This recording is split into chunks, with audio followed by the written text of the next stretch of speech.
Hello everybody. We are going to go over chapter 9 today, which is muscles. Let's dive right in and start talking about muscle tissue. Remember, we have 4 kinds of tissue in our body. We have epithelial tissue, connective tissue, nervous tissue, and muscle tissue. And of muscle tissue, we have 3 types. We have skeletal, cardiac, and smooth or visceral muscle. Skeletal muscle is striated and voluntary. So when we're thinking about these muscles, those are the buzzwords to think of. Striated refers to what these muscles look like on a slide when we're looking at a histology specimen. You can see that they have stripes. So those are striated muscles. Cardiac and skeletal muscles are striated, but skeletal muscles are the only ones that are voluntary. That means that we can make these muscles do things, although many times we are not consciously aware of what they're doing. For instance, postural muscles, our postural muscles keep us upright. We don't really think about it much while it's happening. And same thing with muscles we use to walk. We don't think about every step we're taking when we're walking, but certainly our muscles are active and we can decide when to walk and how to walk. So they're striated and voluntary. Then we have cardiac muscle, which is striated but not voluntary. And you can see this also has this striated pattern, but they're not as organized as skeletal muscle is. And we have smooth muscle as well, or visceral muscle, and that is not striated. It is also involuntary. So we can't decide whether or not to make those muscles contract or not contract. General characteristics of muscle tissue. There's 4 things that define a muscle cell. Muscle tissue is contractile, it is excitable, it is extensible, and it is elastic. So contractile means that we can shorten the muscle against a load, and that's kind of the obvious thing we think of when we think about muscles. Excitability. Excitability is excitable cells use membrane depolarization to transmit information. Other cells use mostly chemical messengers, so a ligand or a chemical messenger binds to a receptor. But in the case of excitable cells, we use local depolarization of the cell membrane, so a change in that. Remember, we have our sodium, potassium, ATPase cells, and those are going to create across a membrane. We're going to put sodium on the outside and potassium on the inside, and this is a bit more negative, and this outside is a bit more positive, because as these cells want to go out, they leave all their negative anions behind. And this is the sodium, potassium, ATPase pump. So that's constantly pumping 3 sodiums out and 2 potassiums in. So we can change that membrane potential, and instead of having it be negative 70 millivolts on the inside, it can be something different, and then we can transmit that very quickly. Extensibility is stretch. We are able to stretch our muscle cells past their resting length. And recoil is what happens if you quit pulling on a stretched muscle. It will recoil back to its original shape. The functions of muscle. The primary function of muscle is movement. So this can be blood through arteries or veins, like cardiac muscle causes the movement of blood. We have an example of visceral muscle being used is to push food through a gastrointestinal tract. And then, of course, skeletal muscles are locomotion and manipulation of other objects in the outside world. Skeletal muscle in particular maintains posture, it stabilizes joints. We talked about how important muscles are to stabilizing joints, because you can have a different tension on the tendon. So a ligament is always the same tension, but you can adjust the tension on a tendon. So it's a very powerful joint stabilization technique to have that adjustable tension tendon. And we also, of course, generate heat with our muscles. So skeletal muscle is an organ, and let's think about again, what is an organ? I'm sure you guys are all thinking of it in your heads. An organ is, we have more than one tissue type making up a structure than it would be an organ. So in the case of skeletal muscle, we have many tissue types. We have, of course, muscle tissue. We've got 4 tissue types: muscle, epithelial, connective, and nervous. And we have muscle tissue, connective tissue, and nervous tissue. And there is some epithelial tissue as well in muscle. The supporting tissues are all connective tissue, and nerve fibers are what are going to tell our muscle to contract or not contract. And of course, the blood supply to skeletal muscles is really profound. So skeletal muscle has a very rich blood supply, and of course that's because these muscles work very hard and we have to provide them with fuel, so glucose, and we need to provide them with oxygen so they can break down that glucose into ATP. We are also going to send other molecules. We're going to take waste away, lactic acid in particular and CO2 in particular, and then bring fresh building materials back to the muscle so that it can continue to work. As it happens, when we contract our muscles, we squeeze those vessels and we can constrict blood flow. Despite this incredible blood flow, we have talked about in chapter 4 how healing of muscle tissue is limited. Why is that? It's not, so limited is a difficult word. It's not limited, it's really fast, but muscle tissue doesn't always heal well. So when we talk about healing, we have 2 parts of that. We have the actual speed of repair, and then we have the quality of the repair, or the regenerative nature of the repair. How much like the original tissue does the repaired tissue resemble the original tissue? So how much does it resemble the original? And in the case of muscle, it doesn't have great regenerative capacity. So it will heal quickly, but if you've ever seen anybody that's had a significant muscle trauma, there's usually pretty significant scarring with valleys and hills where the muscle tissue is not the same texture or shape that it previously was. And function will also be compromised in these cases. Nerve supply to skeletal muscle is very interesting. Each one of these guys here is a muscle fiber, which is the same as a muscle cell. And every muscle cell only gets innervation from one motor unit. So we have our brain, and it is going to send signals down the spinal cord. I'll have to label that because you can't tell what it is. And then out of the spinal roots, we have these motor nerves. Each motor nerve tends to innervate more than one muscle cell. It can be a few, a handful, it can be hundreds. So one motor nerve will go to multiple muscle cells, but each muscle cell only receives input from one motor nerve. So for instance, when this blue motor nerve 1 contracts, we have contraction of these 2 muscle cells right here, the ones in blue, and not the ones in green. And both of them will contract at the same time. Muscle is organized by connective tissue. We have first the muscle fibers.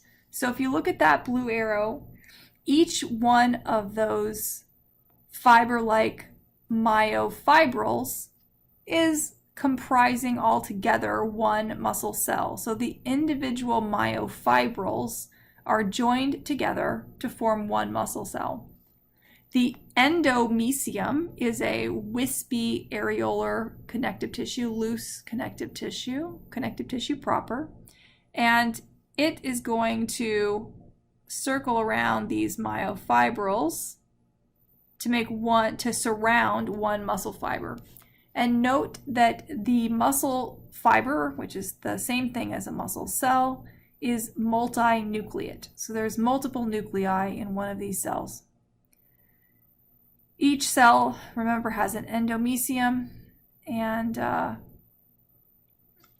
those muscle fibers surrounded by their endomysium are going to join together to form a fascicle.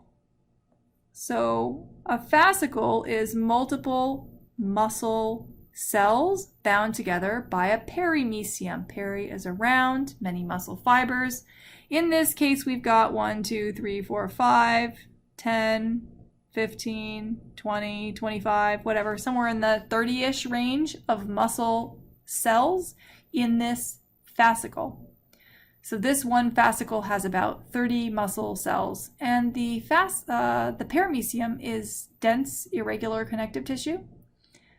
It's still reasonably, doesn't have a lot of strength to it. It's still reasonably delicate. Then we have the epimysium. Epi is over. This is the outer layer of a given muscle tissue. So, like, for instance, the deltoid muscle has an epimysium that surrounds it all. And the epimysium does interact with the perimysium, and the perimysium does interact with each endomysium, so that the structure of the muscle is connected all the way through. It's not like you can just peel this off of a muscle easily. So we have the perimysium encasing one muscle fascicle, and then the epimysium encasing multiple muscle fascicles. And this will help us connect to our body. We can connect two ways. We have a direct connection, which is just muscle on bone. And if you remember our beef stifle lab, we looked at the joint, we looked at the stifle joint or the knee joint, and there was on those bones some just muscle tissue directly attached to the periosteum of those bones. And that's an example of that would be this temporalis muscle here. This is directly attached. So the muscle attaches directly to the periosteum. But then what probably more commonly is this indirect muscle attachment. And in that case, we have either a tendon or an aponeurosis. A tendon is a narrow, organized band, and an aponeurosis is just it's a thinner sheet, but wider. That's actually a ligament, sorry. Where's a nice aponeurosis here? So an aponeurotic, let me erase that. An aponeurotic attachment is basically a really thin fiber that's going to attach over a longer period, whereas the tendon might attach in a very small area, and aponeurosis attaches in a bigger area. So skeletal muscle microanatomy. Skeletal muscles are huge. They're the biggest cells. They are multinucleate, as we discussed. And we have some funny nomenclature for these things. The plasma membrane is called the sarcolemma. Everything's going to be sarco. So the cytoplasm, instead of being cytoplasm, is sarcoplasm. And the characteristics of sarcoplasm include these big granules filled with glycogen and myoglobin. So we have a lot of glycogen and myoglobin that are stored in the muscle cells for immediate use when needed. When quick energy is needed, we have glycogen that we can break down into glucose. And when oxygen is needed, there's some already stored there. Instead of an endoplasmic reticulum, we have a sarcoplasmic reticulum, and that is the structure, the organelle that is going to regulate intracellular calcium levels. So striated muscles are all organized into sarcomeres. The sarcomere is the unit of muscle that will shorten. So each sarcomere will get shortened, and if you have multiple sarcomeres attached, then the shortening length will be additive. So if you shorten one sarcomere by 1 millimeter and it is in line, we have one sarcomere here, and we shorten that by 1 millimeter, and it is in line with this other sarcomere, and it also shortens by 1 millimeter, then the total muscle shortening would have been, in this case, 2 millimeters. Sarcomeres are comprised of A bands and I bands. The A bands are the dark regions where we have both thick and thin filaments, actin and myosin filaments together. Then we have our light regions, which are the I bands, where there is only actin filaments.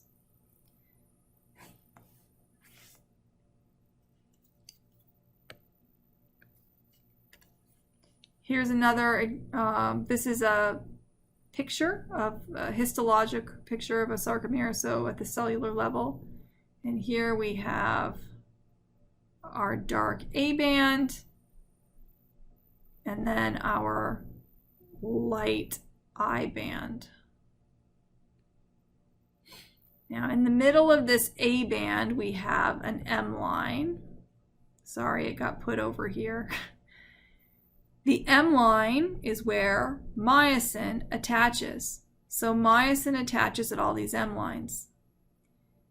The I band has this dark Z line, and this is where actin filaments attach.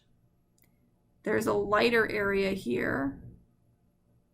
This is the H zone within which the M line resides. And you can see that that's where we don't have any actin. We just have the thick filaments of the myosin because they attach all the way over at the M line. So here we have an M line. We're going to have a light band in this region where there's only one kind of filament. And we have a lighter band in this region where, again, there's only one kind of filament.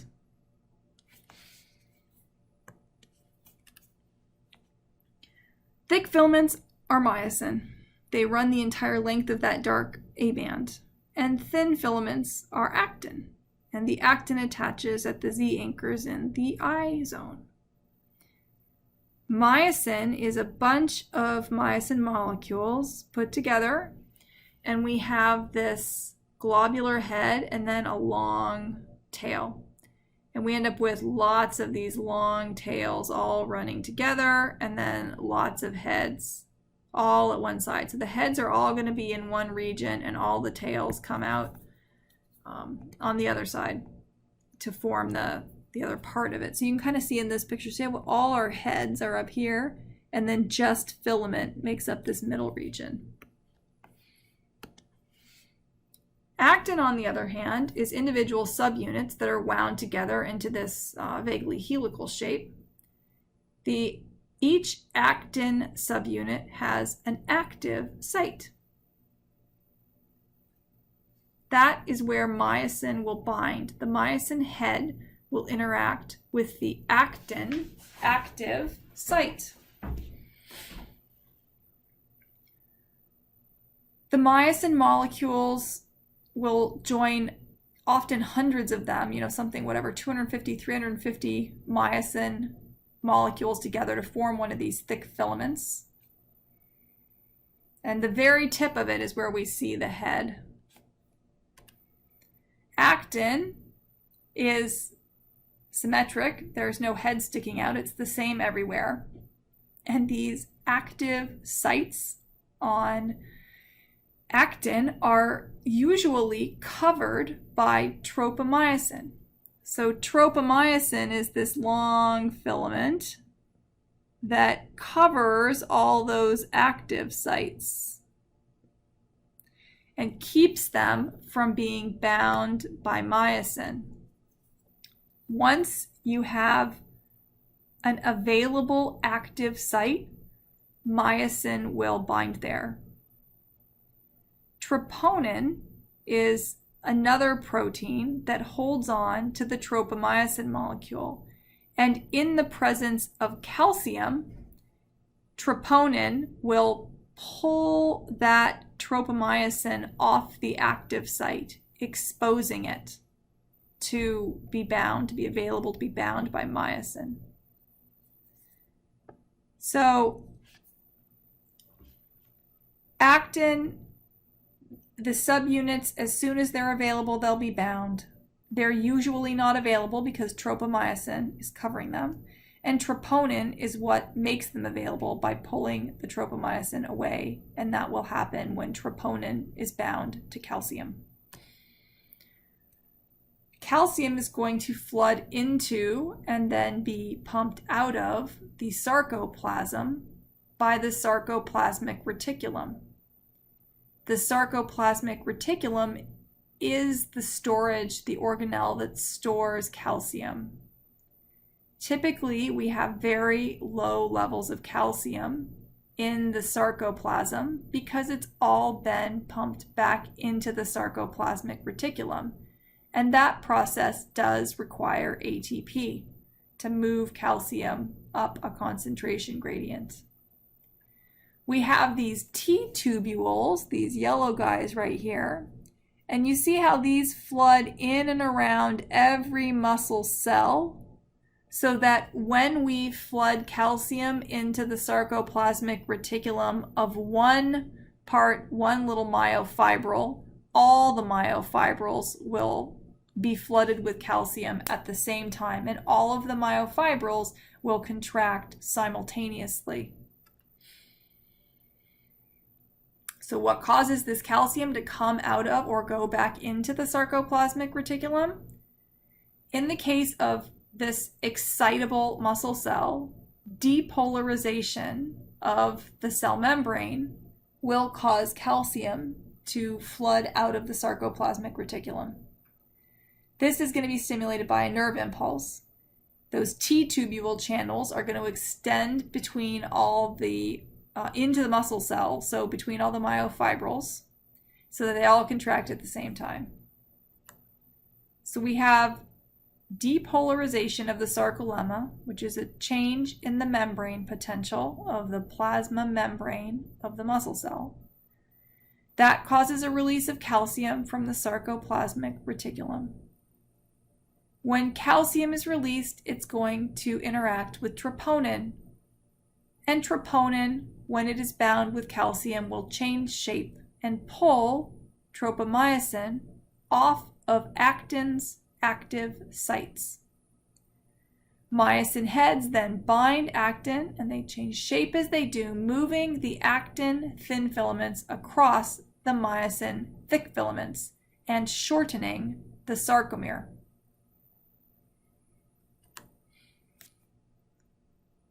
Let's have a look at this video and see that all once again.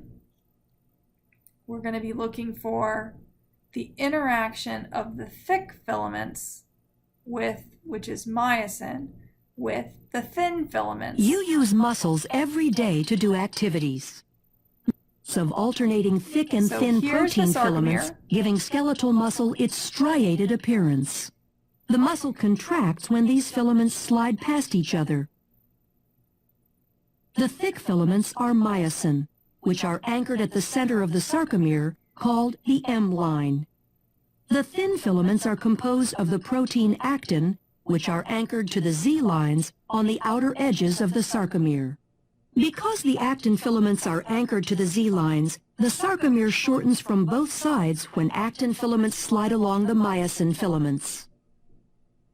Although the action between the filaments is described as sliding, the myosin filament actually pulls the actin along its length. The cross bridges of the myosin filaments attach to the actin filaments and exert force on them to move. This action is known as the sliding filament mechanism of muscle contraction.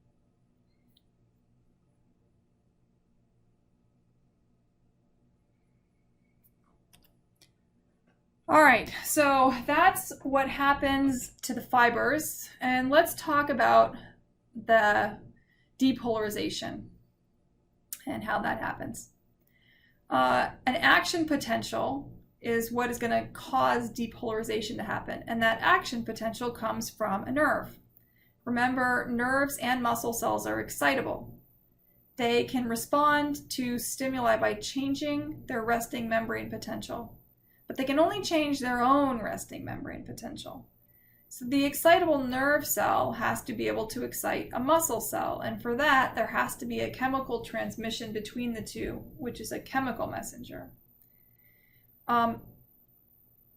The thing about depolarization is it's really fast. So we have nerve cells that travel from the tips of our toes to our brain, And when somebody pokes our toe or we stub our toe or whatever, we recognize that instantaneously. A chemical messenger system would take much longer to transmit information.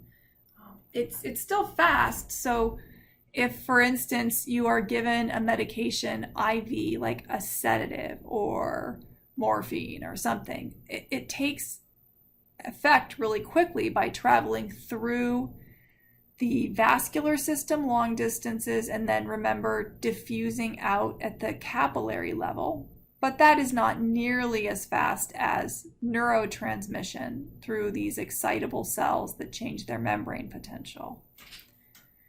So let's look at another video just to see the innervation.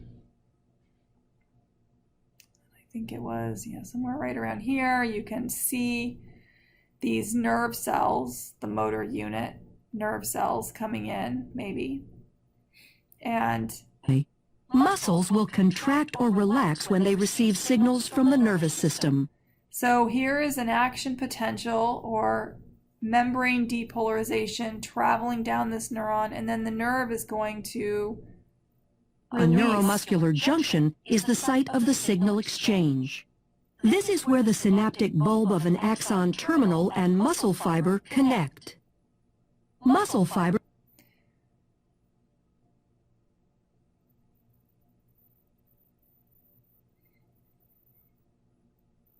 forming a cross bridge. Calcium ions are stored in the sarcoplasmic reticulum and are released in response to signals from the nervous system to contract. Neurotransmitter molecules are released from a neuron and bind to receptors, which depolarizes the membrane of the muscle fiber. All right, so we have neurotransmitter, purple triangles, in this axon terminal, and they're in these vesicles that are going to merge with the plasma membrane of the nerve cell at its axon terminal, and then it releases that neurotransmitter across this tiny space. And look what's happened at the muscle cell. Look what we've done. We've taken and we've really increased the surface area to try to increase the speed with which we can transmit information. We can pick up, if more receptors are bound, we're going to pick that up more quickly. The electrical impulse travels down the T tubules and opens calcium stores.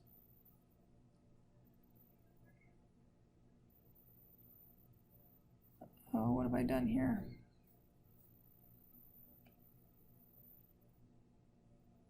All right. So that neurotransmitter that you're seeing, those purple triangles in the case of muscle cells, is acetylcholine. When we need to get a cell from one signal to another, we have to be able to cross that gap junction. In the heart, we don't need to do that. We have, the cells are specialized and they actually do allow electrical information to transfer from one cell to another. But at the muscle cell, we have a neuromuscular junction. So we have that axon terminal, that was the big bulbous yellow bit of the end of the nerve cell, and that's going to be terminating on a muscle cell at the neuromuscular junction, where there's a lot of receptors on the muscle cell that can sense whether or not a neurotransmitter has been released by the nerve cell. In this case, it's acetylcholine.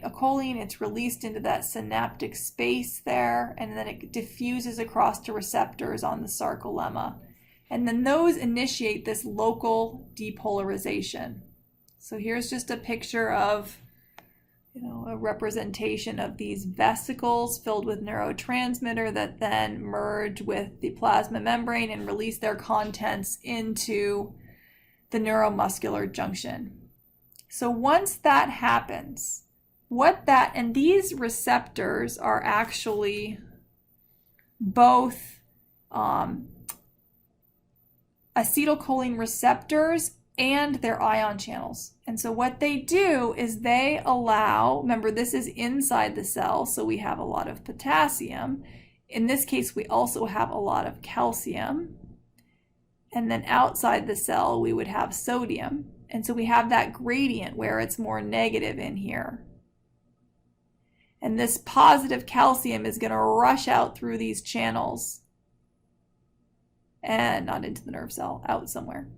And when it does that, it changes the membrane potential from being like negative 70 millivolts to something else, negative 50 millivolts. That's a V, not milliliters. And then this change in membrane potential is actually going to interact with other channels that are in the plasma membrane, and you're going to get local depolarization spreading. So when you get a depolarization here, it then, oh, don't do that. It then causes a depolarization in its neighbors. So let's say we depolarize right here, that's going to depolarize this space here, right next to it, and right here. And this is actually in a wave pattern, right? It goes in 3 dimensions. So if we depolarize in the middle, that's going to lead to depolarization of these cells. As they depolarize, they're going to stimulate these other cells to depolarize, and so on and so forth. So we get all this depolarization, and that's going to travel through the T tubules as well, so that we depolarize all parts of the muscle cell, not just the outside region where the neuromuscular junction is located. So here's a T tubule, and this is just supposed to be that we have our action potential that's going to spread down here, and it's also going to be spreading here and here in all directions, going to wrap around and spread down the back.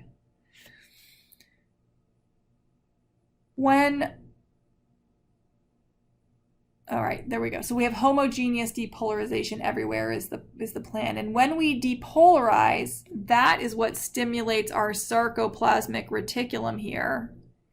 This is all calcium, to release calcium into the sarcoplasm of the cell.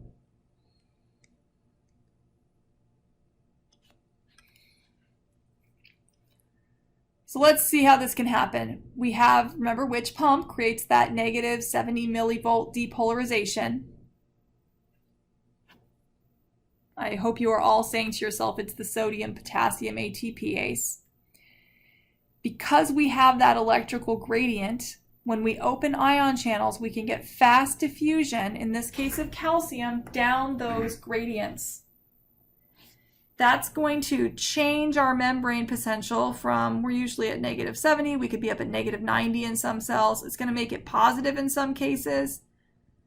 And then immediately those sodium potassium ATPase cells are trying to normalize what happened. And it's really fast. It gets it back to negative 90 really, really quickly as these channels open and close. In the case of a muscle cell, it's usually calcium channels. But this is a representation of how depolarization happens. We open the sodium channels, sodium rushes out into the cell, that makes the inside of the cell more positive.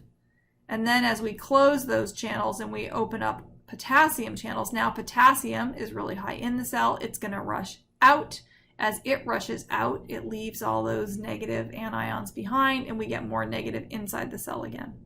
And then the sodium potassium ATPase is just constantly working to get sodium out and potassium in to reestablish that gradient. So this is the basis of local depolarization, how we get it in one place. And then when we depolarize, that changes ion channels. So it causes more to open. So let's say that we have sodium channels open here.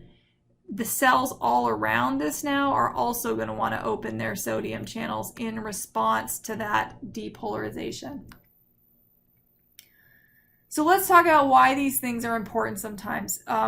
One example is emergency intubation or rapid sequence intubation. This happens a lot in, certainly in EDs, emergency departments, when you need an airway fast. And the trouble with trying to put a tube in to a patient is, one, if they're conscious, they are very understandably non-compliant, because having an endotracheal tube put in your trachea is unpleasant.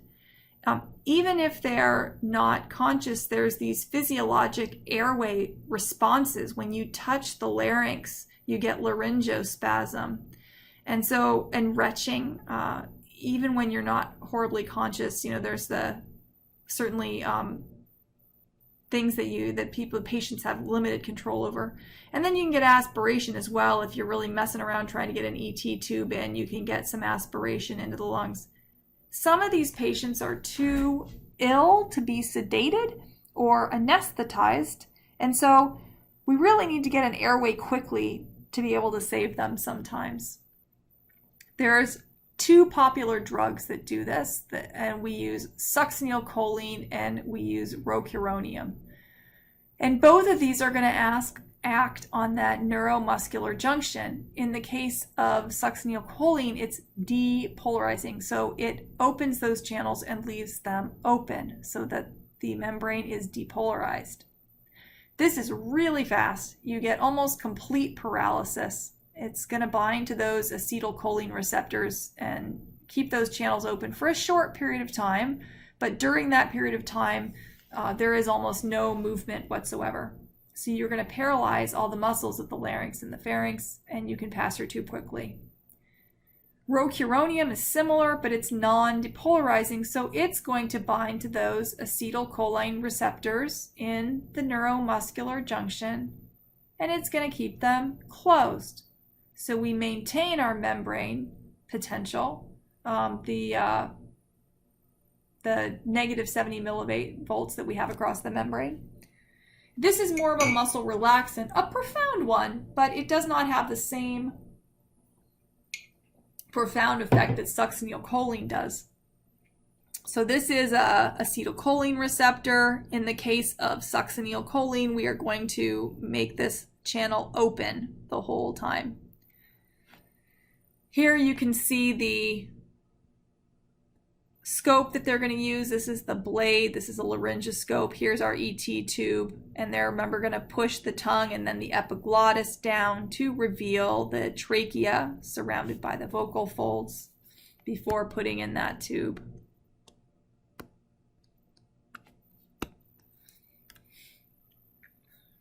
Now, we have talked a lot about the nerve stimulating the muscle cell, calcium being released, actin and myosin binding and moving against one another, how myosin changes shape to pull that the actin across it. But we all know that muscles certainly use a lot of energy. So where specifically is that being used? There are 3 places where we need ATP. We need this to form cross-bridge cycling. So that's, remember in the little video we saw, that's the actin. The actin is available, the active site is available, myosin binds to it, changes shape. The head, when the myosin head changes shape, it pulls the actin across the myosin filament. However, we need ATP for myosin to release from actin. So it is caught in the constricted position, the tense position with the muscle shorter until we have ATP to release. This is the basis of rigor mortis, or stiffness after death. And it's partly why we get fatigued when our muscles get up. We don't, when we're exhausted with physical exertion. If we really did use up our ATP, we would damage the muscles. So it's a very small part, but it is a small part.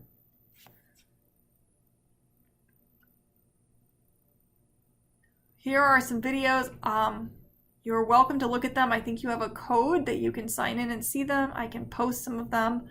I don't think we have time to look at them all right now. Maybe at the end I can play some of these videos so you can see them if you want to. All right, so let's go over this again. We have the brain to the muscle. We have our brain up here. Here's our brain and our brain stem. It looks very brain-like. So the brain decides some skeletal muscle is going to move. It's going to send an impulse down to the spinal cord. We then get, through the spinal root, a motor unit coming out that attaches to multiple muscle cells and is going to cause contraction of those muscle cells.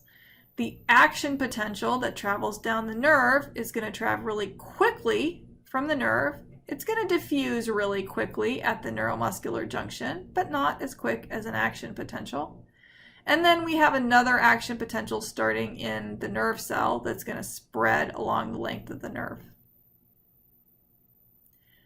Now, this is one muscle here.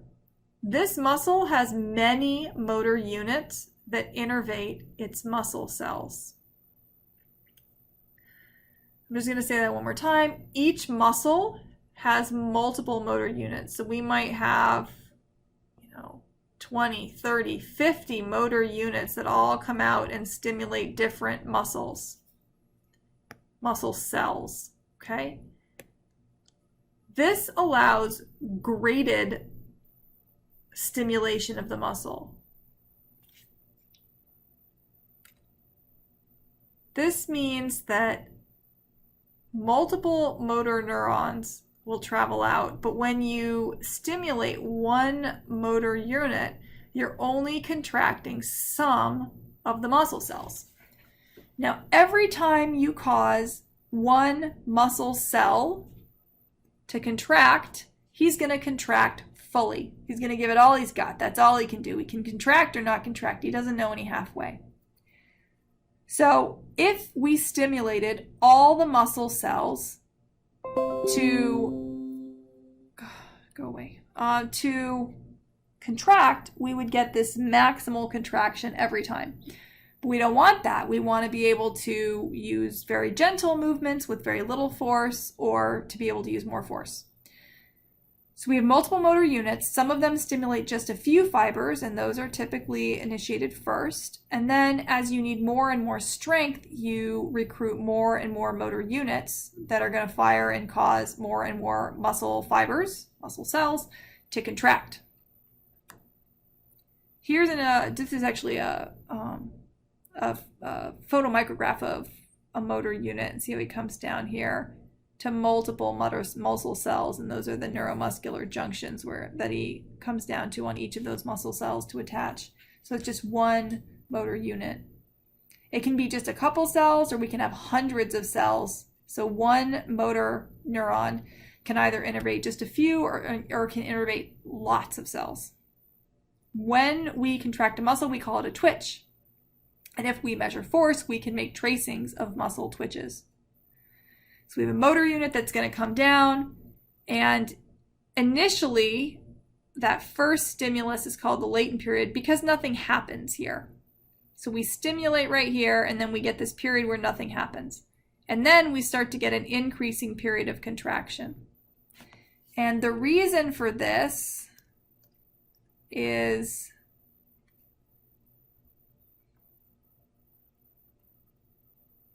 see how we have myosin up here. Sorry, myosin's right here, and actin is up here. Initially, the very first stimulation, we have to bind these heads. So we're going to release calcium. That's going to bind to troponin, which is going to pull tropomyosin off of the actin active sites. And then we get myosin binding to actin. So that very first moment, we have some myosin heads binding to actin, but not so much that we can create force. And you can imagine some of that is because the actin just isn't overlapping very much. Maybe it's only overlapping with a couple of these myosin heads. It depends what the resting length of the sarcomere is. So first we bind, and first it's just a few myosin heads pulling, and it may not be enough to actually cause muscular contraction. But as you get more and more of these myosin heads that are attaching and then trying to move actin across it, you get better and better contact. So as we move the actin this way, we get more and more myosin heads. See, these guys were not involved at all, and now those are going to become involved. There's time for them to have bound. So that's the latent period, is when we first bind, and then we start to get an increase in contraction as we bind more and more myosin heads. And then eventually, once we've contracted fully, we're going to get that period of relaxation. That's calcium being pumped back into the sarcoplasmic reticulum during contraction, we have that active cross-bridge cycling. So over and over, actin and myosin are pulling against each other. Different muscles have different twitch tracings depending on what they're used for. Small muscles that need to be very quick are going to have this really peaky twitch tracing where they peak really quickly. And then, that decreases.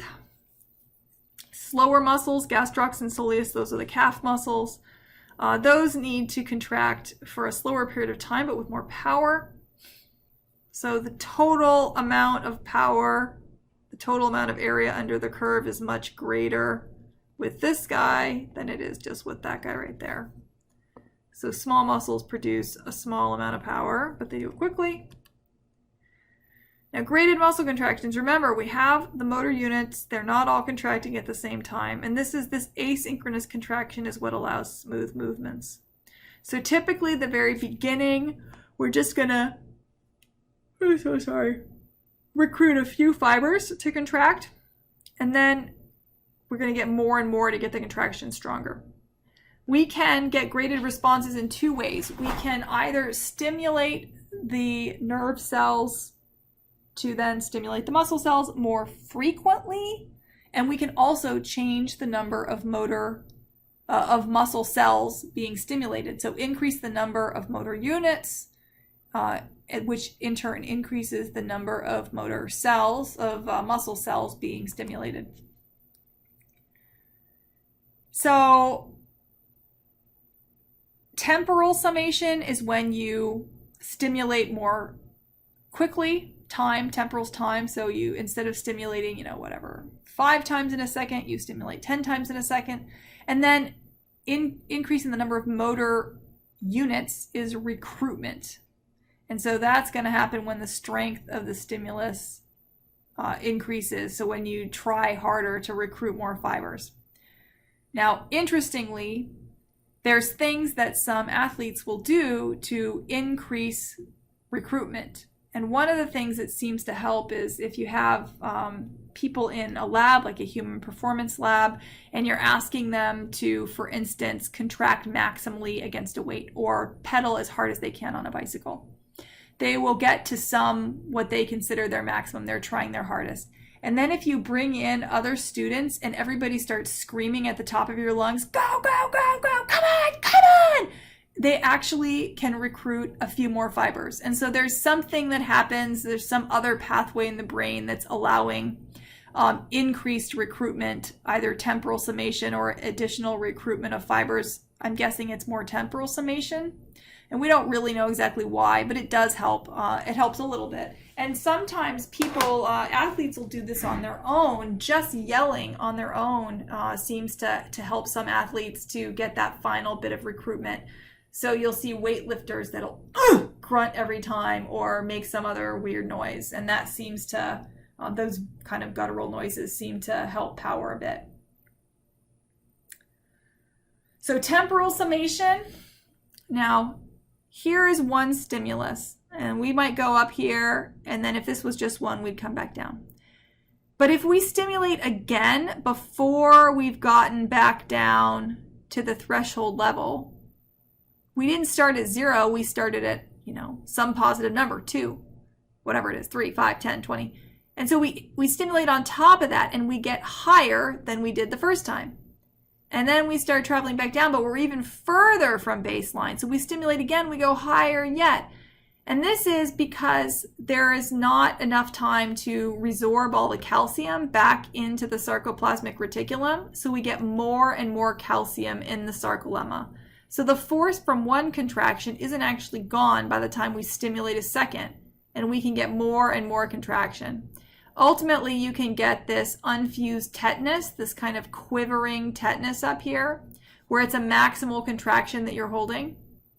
And that's the maximal amount of force that your muscle can produce. We don't really physiologically get maximally unquivering, non-quivering tetanus because we would be damaging our muscles if we do that. You have to have this, oh, look at that. I could make an action potential. Well, anyway, that looks like an action potential. So, let's see here, finished. All right. So the relaxation time is going to be shorter if we use temporal summation. The calcium never goes back, well, it will eventually, but during temporal summation, it's not going back to zero, so it rises higher and higher, and we get more calcium. The concentration of calcium in the sarcoplasm is higher. And then here's that quivering contraction.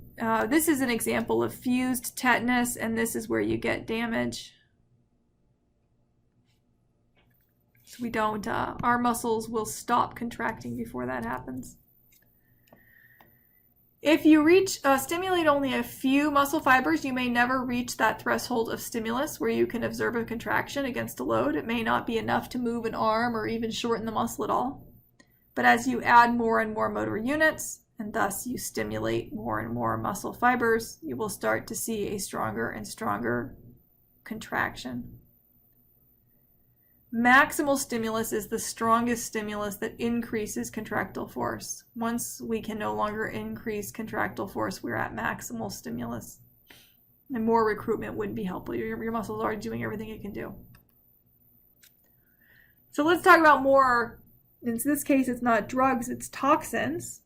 But we have botulism and tetanus. These are both clostridial organisms. They are soil-loving organisms that are ubiquitous. They're found everywhere. Botulism actually lives in anaerobic conditions, so you'll see it. The classic thing is hay for livestock that's been bagged, so baggage, where there's pockets of anaerobic activity, like a dead animal or something might be in there, and then you'll get botulism forming. I think it's the most potent toxin. And what this does, botulism is going to come down and it is going to bind. This is the axon terminal. So this is the nerve, the motor unit nerve. And this is the neuromuscular junction. And it's going to bind here. And it's going to irreversibly keep the vesicles from binding again. So the vesicles need to be able to attach to these little proteins that are embedded in the membrane of the axon terminal. And we cannot ever complete synaptic fusion if we don't bind these vesicles to those proteins, and botulism is going to prevent that. And this is a permanent thing. So for botulism to go away, you actually have to produce new enzymes to be in the ends of those motor terminals. Tetanus.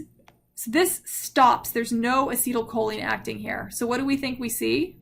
If we don't have acetylcholine coming into this synaptic cleft, we don't have acetylcholine binding at this receptor, we don't have calcium running out, so we get no contraction, or it's a flaccid state.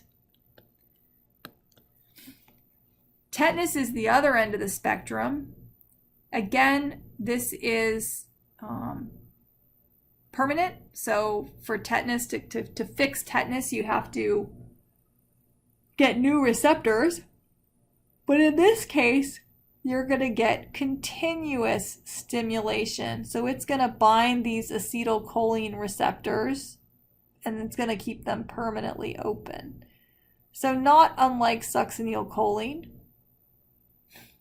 It's a slightly different mechanism, but it's very similar. And so these will kill animals, including humans. Where have we seen botulism used that doesn't kill animals? Right? We see celebrities that will have botulism put like around their eyes and their foreheads to try to reduce lines. Because as you get older, the elastin in your skin and the subcutaneous fat decrease.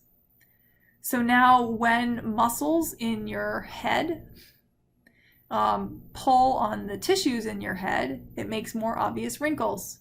So by paralyzing those muscles, you can smooth out those wrinkles until the acetylcholine receptors, the receptors where the vesicles bind, until they repair themselves. So it lasts for several weeks. The size principle. I know these look like slugs, but they're actually supposed to be skeletal motor cells. Those are the nuclei there. So we recruit the smallest muscle cells first, the smallest motor units, maybe just a couple muscle cells, and we leave the largest, most powerful groups for last. This is how we can have those fine movements. What kind of contractions do we have? We have two basic kinds of contraction. We have isotonic and isometric. What do you think isotonic means? Iso is same, tonic is tone. So this is the same amount of tone or the same amount of force. Then we also have isometric, and that's the same length. So in the case of an isotonic contraction, maybe you put X amount of force on your load and it may shorten. So we started with there's this load here hanging off a muscle, and we shorten the muscle because we put some amount of force on it. It's a continuous, homogeneous amount of force, and it can shorten this load. So the length of the muscle cell decreases, but the amount of force is the same, the amount of tone. In the case of an isometric contraction, the classic thing is that you can't actually move that object. So if I use one hand and try to pick up my desk, I can't do that. And so my muscle doesn't change length. I can pull on it as hard as I want. I can put a little force or a lot of force across that load, and I can't lift it. It doesn't have to be. Isometric contractions don't have to be something you can't lift, but that's the classic way we think of them. And in the case of an isometric contraction, we're not actually moving actin against myosin across it. Now we have another way we talk about contractions, and that's going to be concentric and eccentric. The easiest way to think about these is when you do a pull-up or you do a curl, you use a concentric contraction in the curl. It's your bicep here. We concentrically contract our bicep. But when we slowly let it back down, not just letting it fall, but we use this muscle to slowly let the weight down, that's an eccentric contraction. So that's like when you're hiking and you're coming back down the hill, you're constantly using your muscles to keep you from going forward. You're starting with a flexed muscle and you're lengthening it. And those actually tend to produce a lot more soreness. Wow, I really think this slide was supposed to be somewhere else. I will have to fix this. So let's review where ATP is needed for muscles. We have three places. I mentioned it before. We have the sodium-potassium ATPase in the sarcolemma that's going to generate the change in membrane potential that we need to be able to have depolarization happen. We also have to use ATP to get calcium back into the sarcoplasmic reticulum, and we need to use ATP to disconnect that myosin head from the actin filament. Where do we get our ATP? We get our ATP in different ways. We can get it quickly and not very efficiently, or we can get it more slowly but much more efficiently. The fastest thing that we do is we use creatine phosphate. CP is stored in muscles. No oxygen is needed. You can just break down CP into creatinine and you can create one ATP. Similarly, glycolysis is very fast. This is glucose from either glycogen or from the blood. We can break that down in glycolysis and we get 2 ATP. We also produce pyruvic acid and lactic acid. These are very fast, but they're also very inefficient. We get 2 ATP for one sugar and we get 1 ATP for one creatine phosphate. Contrast that with aerobic respiration. Here we can use the pyruvic acid from glycolysis and we feed it into the Krebs cycle and we get 32 ATP out. We have to use a lot of oxygen for that. So we need to have oxygen stored or delivered. We need to be able to get rid of CO2, but we don't produce as much, we don't produce lactic acid. We need pyruvic acid, so we always have to run glycolysis. So you'll get some lactic acid buildup for sure. Is it slow? But it's much more efficient. So creatine phosphate plus ADP is going to go to creatinine plus ATP. In other words, when we cleave this phosphate bond, we can make this one. Creatine phosphate is easier to store in the cell than ATP. We can store more of it. So when muscles are used, they release creatinine, the product of creatine phosphate producing ATP. We measure creatinine on blood work. There's creatine kinase, here's creatinine. So we have this normal range, and when we use our muscles a lot, our creatinine will go up. The kidneys will clear creatinine. So creatinine is going to increase with muscular effort. If you just have a lot of muscle mass, you also will produce more creatinine. So somebody who's super muscular is going to produce way more creatinine than somebody who's wasted or naturally very, very thin, doesn't have a lot of muscle. And then we are also going to see creatinine increases if our kidney is damaged. So this is a really common measure of kidney function. When we look at kidney function, we look at BUN plus creatinine. And you have to keep in mind, like I said, if you've had a lot of muscular effort or if you have a big muscle mass, that number is going to be higher. But of course, the common thing is if you have kidney disease, that number is also going to go up. Now, this is just creatine phosphate. It's going to donate its phosphate to ADP, making ATP, and creatinine kinase is needed to catalyze that reaction. And then creatinine is what is left once creatine phosphate has lost its phosphate group. So athletes and bodybuilders like to take creatinine, hoping that they're going to, if they just get a bunch of creatinine in their body, they're going to push more into their cells and increase their ability to have more creatinine phosphate, which can then provide them with energy during muscular effort. So CK, creatinine kinase, catalyzes that reaction in both directions. So when we find CK on a blood panel, it indicates that muscle cells have been damaged and creatinine kinase has been released.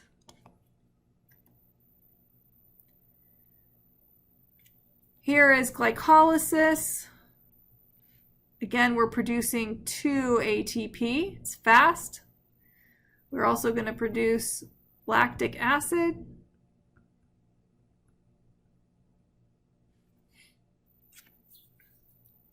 The pyruvate that is produced can then be put into the Krebs cycle for more energy. That, remember, happens at mitochondria. So muscle cells that use a lot of aerobic respiration are going to have a lot of mitochondria. And remember that mitochondria are just membranes with enzymes embedded, and those enzymes are the things that facilitate aerobic respiration. Muscle fatigue. Physiologically, eventually you'll reach a point where you can't contract your muscles. Some athletes call this bonk. It is not a complete depletion of ATP. We talked about that. That would damage cells. It does seem to be related to ionic imbalances, especially increases in magnesium, a loss of glycogen, and an increase in cellular phosphate. So we're struggling to go to make ADP into ATP again. Intense exercise we recover from rapidly, but genuinely prolonged use of muscles takes days to recover from. So those ultra marathoners that'll run, 100 miles, 85 miles, 100 miles, that takes many days to recover from.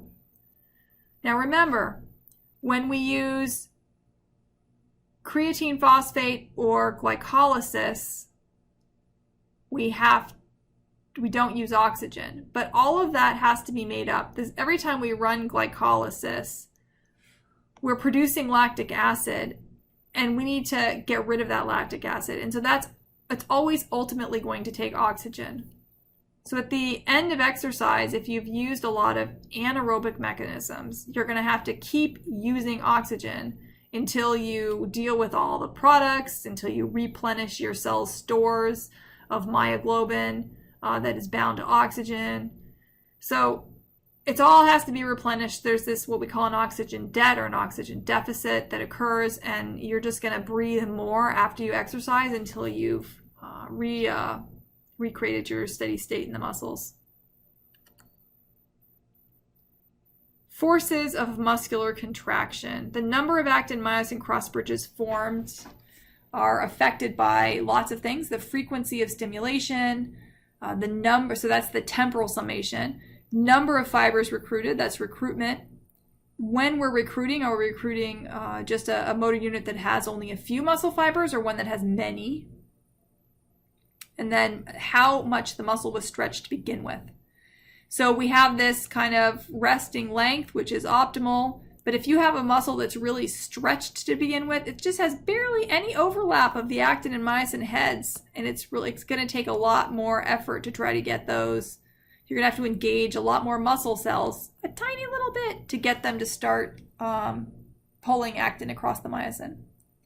So really excessively stretched muscles, you're going to get a small amount of force. You get the most force when you're in that resting length. And eventually, actually, these Z lines, they won't be able to get any closer because the actin and myosin filament, the myosin will hit them and they just can't physically shorten anymore. So that's why we have a short, we can only get so short. The muscle fibers can only get so short. Now, this is not really a great necessarily true, but it's a helpful way to think about it. We have three types of fibers. We have slow oxidative, fast oxidative, and fast glycolytic. Slow oxidative are, generally speaking, slow to contract, and they take oxygen. Fast oxidative are pretty fast to contract. They still take oxygen. And fast glycolytic, those are very fast, and they run without much oxygen temporarily. So slow oxidative, these are like the long muscles, marathoners. You can see this guy, he's very fit and strong as heck, but those are some pretty small muscles right there. Small muscles. This does not look like a sprinter. A sprinter would not look like that. This is somebody who's using a lot of slow oxidative muscles. They need a constant supply of oxygen. Because they're actually small for a good reason, because stuff has to diffuse through the cytoplasm. We need to get oxygen and glucose into the cytoplasm to diffuse across. So the thin muscles, that's more efficient. If you have really thick muscles, while you can store more, you don't diffuse very quickly. These are recruited early. They tend to be kind of the weakest muscles. And how many of them you have is to a large degree genetic. Some people are more likely, they're more prone to this type of muscle. It would be really hard for them to get that impressive muscular hypertrophy that some people have. Here is, this is some special stains that are looking at stains of muscle. And you can see these slow oxidative are smaller. They are physically smaller, thinner for faster diffusion, and they're really dark. They are filled with myoglobin to store oxygen. These guys, on the other hand, are much bigger. This is a fast oxidative, and here we have a fast glycolytic, bigger still. And these cells are filled with this is a fast glycolytic with the same stain so this is slow oxidative, dark with myoglobin. Fast glycolytic is actually filled with glycogen. This is just a different stain that you see, but see how they stain differently. The fast glycolytic and slow oxidative muscles have different staining patterns depending on what's in them. So we have anaerobic and aerobic use in the fast oxidative. These are kind of intermediate fibers. This tends to be reasonably short periods of very high intensity exercise where you're going to use as much oxygen as you can, but don't have you won't be able to fully regenerate these muscles during the activity, so you can't keep it going forever. I think of these as like the 1 mile runners or 800 meters or something. Let's see here. Lots of glycogen stores. Oh, no, I'm sorry. Intermediate glycogen stores. They do have a lot of mitochondria, tons of mitochondria in the slow oxidative fibers. In response to training, aerobic training, so this is going to, when you train, how you train determines what happens. So in the case of aerobic training, you go out and run for a long period of time, you're going to increase the number of vessels that go to your muscles so that you can more efficiently bring nutrition and fuel and oxygen to your muscles. You'll increase the number of capillaries around the muscle fibers. We increase mitochondrial mass so we can run aerobic respiration. We get more myoglobin in each cell so we can store more oxygen. And this is especially the slow oxidative fibers, but interestingly, you get basically no muscle hypertrophy. The muscles do not get bigger. Contrast this with resistance exercises, and here you're going to see muscle hypertrophy, and that's really the main thing you see with resistance exercise. You can get some conversion of fast oxidative to fast glycolytic fibers, but basically we see bigger muscles, and then of course we also are going to increase our skeletal structure to support those big muscles. So we're going to get more prominent protuberances to which muscles attach when we're using them. All right, so let's move on to smooth muscle. These are usually hollow organs. Most smooth muscle is going to be in layers with a longitudinal layer and a circular layer.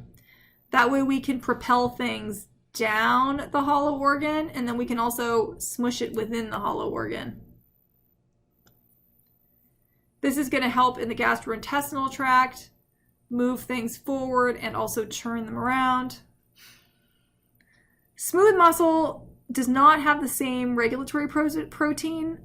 It doesn't use troponin. It uses calmodulin, which is free in the cytosol. The membranes aren't as robust. We only have the endomysium. We don't have sarcomeres. It's a much less organized contraction. It tends to contract synchronized in sheets. And then the innervation is the autonomic nervous system, not motor units from spinal roots, right? So it doesn't come down from conscious, we can't make conscious decisions to control these muscles. Smooth muscle does respond to stretch. So when you have an increase in blood pressure or you have food in the esophagus, it's going to relax right around that section to try to compensate. And most importantly, and this part's really important, smooth muscle responds to the environment. So instead of having those T tubules and then the sarcoplasmic reticulum responding to those, we have the extracellular fluid, calcium. We don't have the neuromuscular junctions, right? So the calcium is flowing right in and out into the extracellular fluid. This means that smooth muscle cells are very sensitive to their environment. If you have more calcium in your extracellular fluid, when you open up those calcium channels, more calcium is going to rush in and you're going to get a bigger depolarization. pH can change the depolarization, changes in oxygen. Generally speaking, we have two kinds. This kind is more common, these unitary that act together. So this is going to be all these muscle cells are going to act in a sheet, and they're all going to contract at the same time when they have stimulus. Around some, especially vessels in the airways and the large vessels in the arteries, you can have these kind of individual muscle cells that get specific innervation. It's more sensitive, obviously. You can be more precise in your innervation. Those are multi-unit. They're not as common. All right, we're almost there, guys. Let's talk about performance-enhancing drugs because they're interesting and they help us put this together. So anabolic steroids, growth hormone, EPO, and blood doping are some common performance-enhancing mechanisms. Anabolic steroids, these are going anabolic. Remember, that's creation. We're going to create something. This is accelerated growth of muscle, more bone. We have more red blood cells, and we have enhanced neural conduction when we take anabolic steroids or have an overproduction of them. The modern day anabolic steroids have been manufactured to have as much tissue building capability as possible and minimize the androgenic or the sex-linked properties. Downsides of anabolic steroids: acne, that's a bummer. Personality changes, that can be a bummer. Decreased fertility and decreased testicular size, yeah, that's a bummer too. But then we start to see things like immune function decrease, heart disease, liver and kidney disease, and cancers. We are not meant to be in this anabolic state all the time, and it is very hard on the body. Growth hormone is also anabolic. It's just much less profound. A lot of women, it's kind of a thing, I guess, that they get prescriptions for growth hormone or take it, buy growth hormone on the black market because it's a pretty, it causes weight loss and increases in muscle mass. On the other side of things, we have EPO and blood doping. EPO, that's erythropoietin. It is going to tell the marrow, the red marrow, to make more red blood cells. Now, if you have more red blood cells, you can carry more oxygen. We want to have bigger muscles for things like hitting a baseball. I don't know who this guy is, by the way, so I really have no idea if he has ever been involved in any anabolic steroid. He very well may be an innocent bystander whose picture was on Google. But you're going to see anabolic steroid use in sports where you need a lot of power, certainly in weightlifting, right? That's the classic thing, in baseball. But we see blood doping. That's going to increase our oxygen carrying capacity. That's going to happen in things like cycling and marathon running. So cycling obviously has been the big sport where we've seen a lot of this. And in this case, we want to increase the number of red blood cells so we can carry more oxygen so that our slow oxidative fibers can continue to function at a very high capacity during exercise. This is going to make the blood thicker. We carry more oxygen. It's actually very dangerous when you get a really high PCV all the time. You can get heart disease and strokes. Some of these athletes have been affected by pulmonary embolism. And, sometimes their blood gets so thick if they don't exercise and dilate all those capillaries and small arteries, they could do things like have heart attacks. And so they end up having to get up every 2-3 hours in the middle of the night and cycle furiously for half an hour before being able to go back to bed. So these athletes go through a lot to try to get an increase. Back.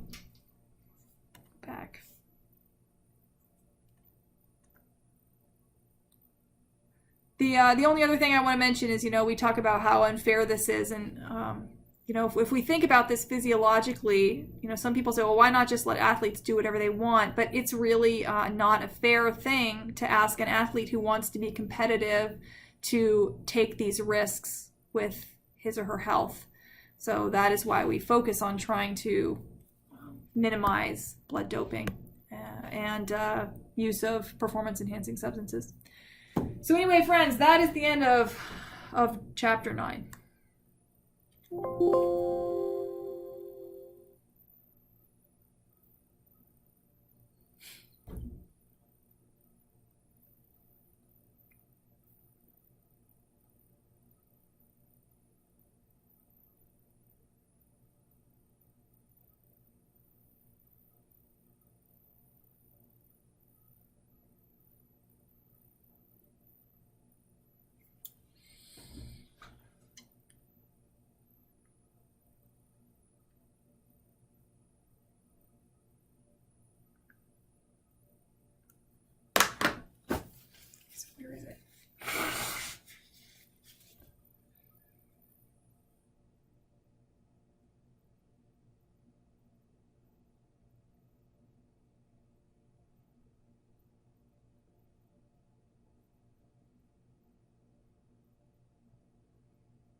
got to fucking be here.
I can't even find my fucking phone. Where is my phone?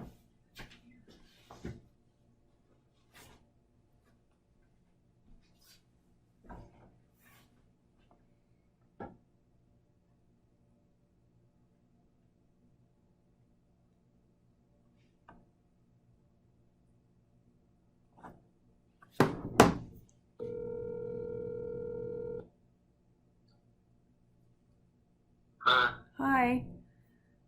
So I'm hoping you can help me. I'm feeling a little sick to my stomach. I just recorded this whole lecture again in Camtasia, and I thought it was working. I tested it first, and when I was done, I pressed stop recording. It like pulled up a blocks for me to save the file. But I pressed stop recording now, and it never did that. And I don't know where this recording is. I can't find it anywhere.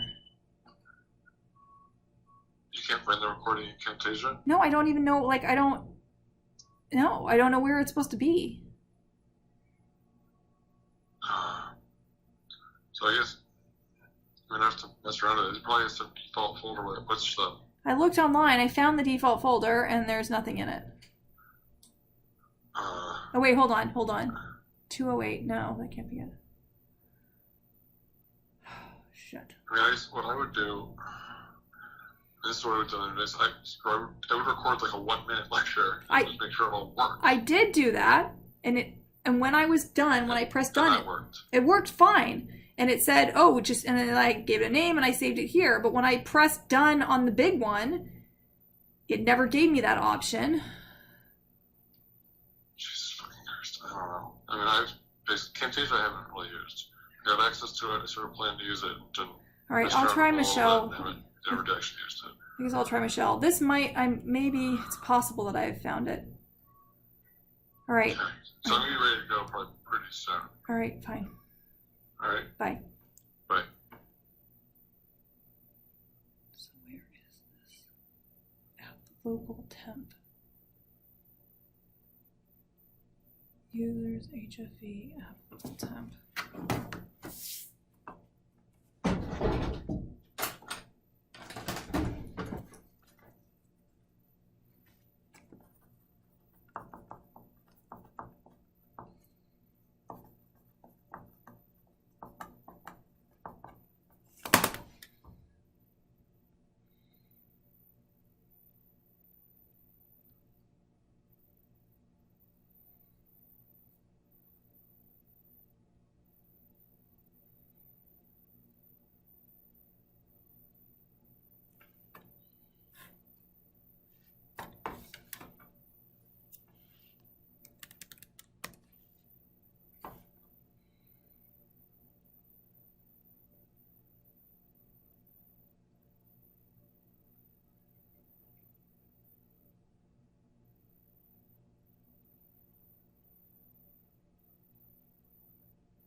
Fuck me.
That's not what I want.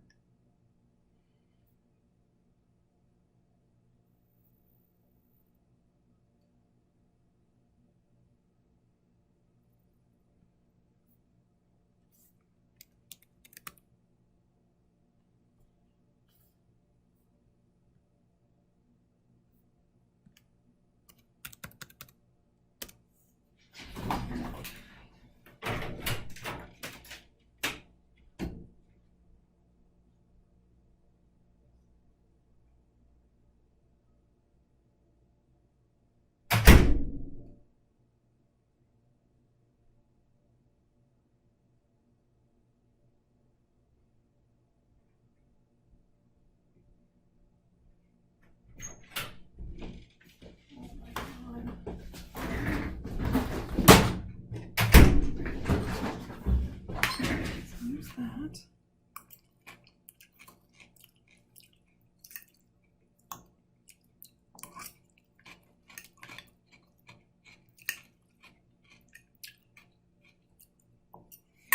What?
Fucking hell.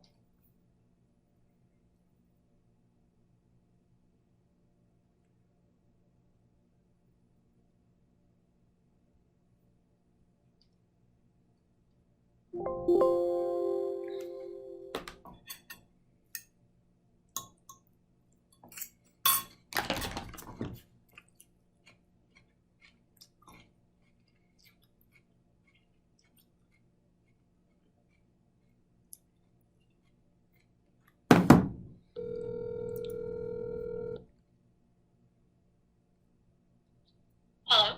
Hi, Michelle. It's Allison. Hey. So for the second time today, I recorded this entire lecture and I tested it out. Camtasia worked great. I tested it. I did like a 1 minute thing, and it would seem fine. And then I got to the end and I pressed yes and recording. And the first time I did it, it asked me where I wanted to save it. And when I did the whole main lecture, it never asked me that. Are you on campus still? I can probably find it for you. Yes, I'm in my office in Conant 209. Okay, I'm in my office right now. I need to shoot off an email, and then I'm parked behind Clark, so I can drive back over that way when I get done. Do you want me to? I think. Let's see. I have plenty of battery. Should I just bring my computer to you? Sure. All right, I'll do that. Bye. Okay. Bye.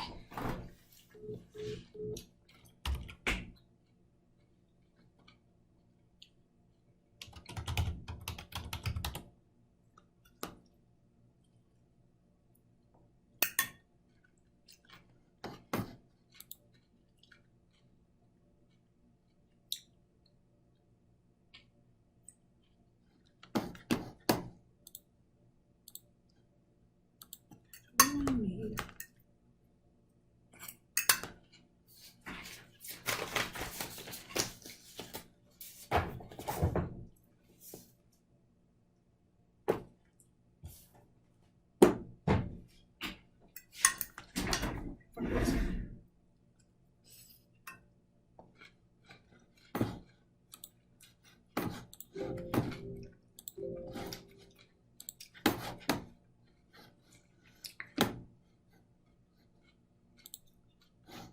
already said don't say it.